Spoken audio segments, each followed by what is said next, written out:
আমরা ছোটবেলা থেকে সবাই শুনে আসছি সবসময় রাস্তার বাম দিক দিয়ে চলতে হয়, কিন্তু একটা গুরুত্বপূর্ণ বিষয় অনেকেই জানে না। এই নিয়মটা আসলে শুধু গাড়ির জন্য, মানে যারা প্যাডেস্ট্রিয়ান, যারা ওয়াক করে, যারা হেঁটে হেঁটে চলে, ওদের জন্য কিন্তু এই বাম দিকে চলার নিয়মটা নেই। কিন্তু আমরা সেই ছোটবেলা থেকেই আমাদের বড়দের কাছে শিখে এসেছি, স্কুল থেকে শিখছি। তো আসলে নিয়মটা কি? ধরো রাস্তার পাশে ফুটপাত নেই, তখন যদি একজন পথচারী বাম দিক দিয়ে হাঁটে তাহলে তার পেছন থেকে আসা গাড়ি সে দেখতে পাবে না, মানে অনকামিং ট্রাফিকটা সে দেখতে পাচ্ছে না। তো যাই হোক, আমি অনুপম দেব, তোমাদের সবাইকে ওয়েলকাম আমার এই চ্যানেলে। আমরা 3D অ্যানিমেশন দিয়ে তৈরি ভিডিও এর মাধ্যমে বোঝার চেষ্টা করব। তাহলে দেখো, প্রথমে এই ভিডিওতে কি হলো, আমরা একটা সুন্দর লোকেশনে যাই, পাহাড়ি লোকেশন, যেখানে চারিদিকে পাহাড় আর মাঝখানে ছোট একটি রাস্তা। দূর থেকে একটা গাড়ি আসছে আর পথচারী বাম দিক দিয়ে হাঁটছে। কি হলো তারপর? পেছন থেকে গাড়ি এসে অ্যাক্সিডেন্ট হয়ে গেল।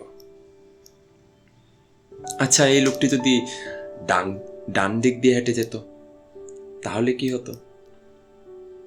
বেঁচে যেত নিশ্চয়।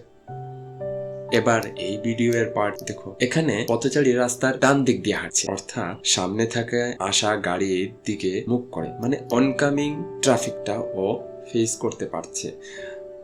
যার ফলে কি হলো দেখবো আমরা। ড্রাইভারের অবস্থা দেখুন, ঘুমিয়ে ঘুমিয়ে গাড়ি চালাচ্ছে।